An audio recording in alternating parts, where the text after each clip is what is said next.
Bismillahirrohmanirrohim. Assalamualaikum warahmatullahi wabarakatuh. Perkenalkan, nama saya Triwidya Nengsi dengan NIM 19.13278 dari kelas D dengan mata kuliah Metode Penelitian Kuantitatif, ingin menjelaskan materi yang berkaitan dengan variabel.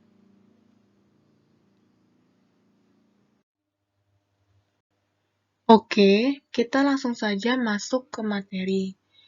Yang pertama adalah variabel penelitian. Dalam variabel penelitian terdapat konsep.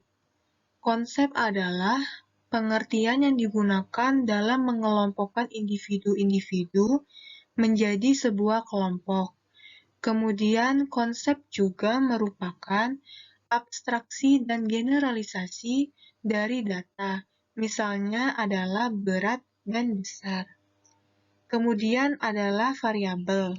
Variabel adalah konsep yang memiliki variasi dan dapat diubah menjadi variabel dengan mengidentifikasikan pada suatu aspek sehingga dapat diamati atau diukur. Misalnya, badan adalah konsep, sedangkan untuk berat badan adalah variabel. Penelitian sosial pada dasarnya merupakan usaha mencari hubungan di antara variabel-variabel, sehingga atribut apapun yang tidak bervariasi tidak dapat dijadikan objek penelitian. Hal ini dikarenakan tidak akan dapat dicari hubungannya dengan sesuatu yang lain. Selanjutnya adalah identifikasi variabel. Dalam penelitian sosial dan psikologi, satu variabel tidak hanya berkaitan dengan satu variabel lain, namun satu variabel tersebut akan saling berpengaruh dengan banyak variabel. Kemudian, untuk pengertian identifikasi variabel adalah langkah dalam penetapan variabel-variabel utama dalam penelitian, serta penentuan masing-masing kegunaannya atau fungsinya. Kemudian diagram suatu hubungan sederhana. Terdapat variabel bebas sebagai V1 dan variabel tergantung sebagai V2.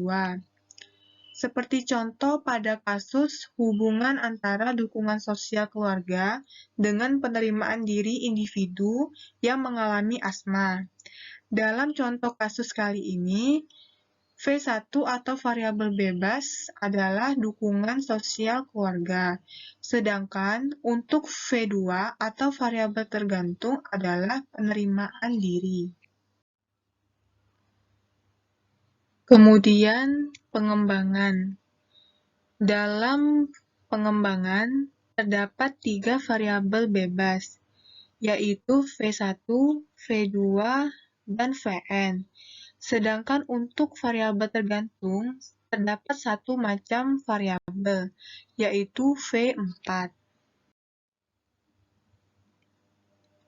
Selanjutnya, jenis-jenis variabel. Adapun jenis-jenis variabel dalam penelitian antara lain, yang pertama adalah variabel tergantung.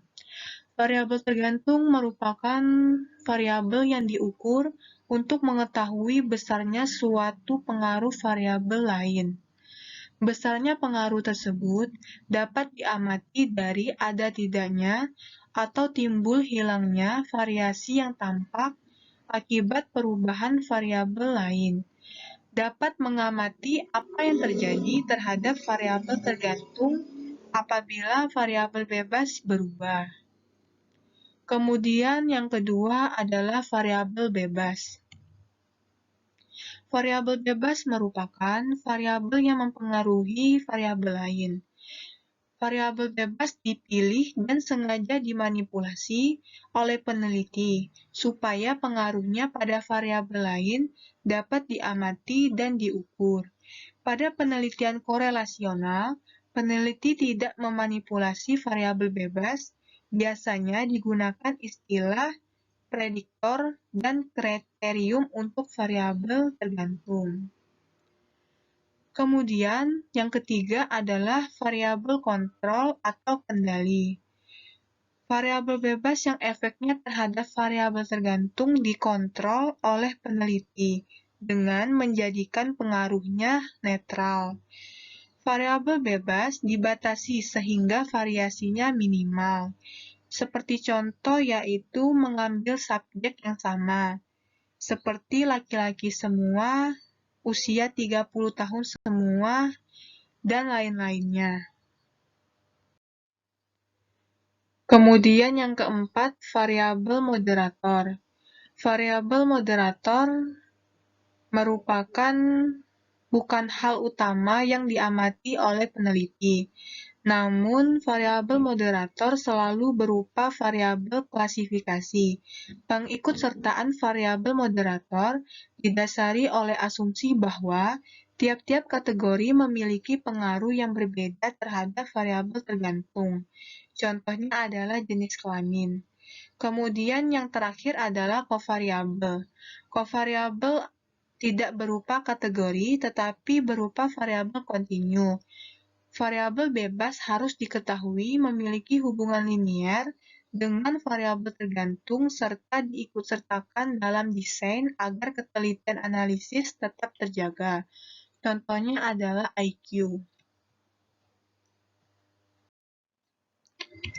Oke, sekarang kita masuk pada bagian manipulasi. Variabel-variabel dalam eksperimen suatu aspek yang terdapat nilai-nilai yang berbeda berdasarkan dimensi tertentu. Kemudian, suatu eksperimen mengandung suatu perlakuan terhadap subjek. Subjek memiliki sejumlah hal yang akan mempengaruhi dampak dari suatu perlakuan. Kemudian ada juga memungkinkan peneliti mengambil suatu kesimpulan kausal mengenai suatu perilaku. Apabila mengalami perubahan, maka kondisi anteseden menjadi penyebab perubahan perilaku. Oke, selanjutnya adalah secara garis besar terdapat 3 macam variabel dalam eksperimen, yaitu yang pertama variabel bebas. Variabel bebas merupakan variabel yang dimanipulasi secara sengaja oleh eksperimenter. Kondisi anteseden yang dipilih untuk divariasikan. Kemudian nilai-nilai yang ditetapkan oleh eksperimenter tidak dipengaruhi oleh hal lain dalam eksperimen. Ada macam-macam variasi, yaitu variabel lingkungan, kemudian variabel tugas, variabel subjek, presence-absence, amount of variable, dan type of variance. Kemudian variabel tergantung. Bentuknya adalah respon atau reaksi terhadap variabel bebas. Perilaku tertentu yang diinginkan mengalami perubahan sebagai akibat dari berubahnya variabel bebas. Jenis respon yang diharapkan adalah respon fisiologis, seperti tekanan darah, kemudian perilaku yang tampak, gerakan motorik, kemudian laporan verbal, yaitu opini yang diperoleh melalui wawancara, kuesioner, observasi, dan skala. Kemudian variabel ekstra atau variabel yang tidak diketahui dan tidak diharapkan.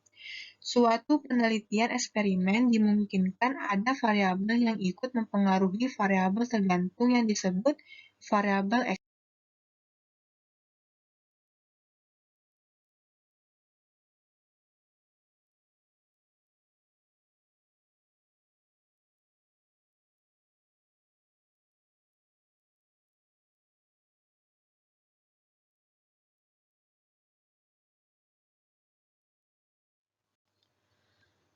Contoh penelitian yang dilakukan oleh Scudder pada tahun 1959.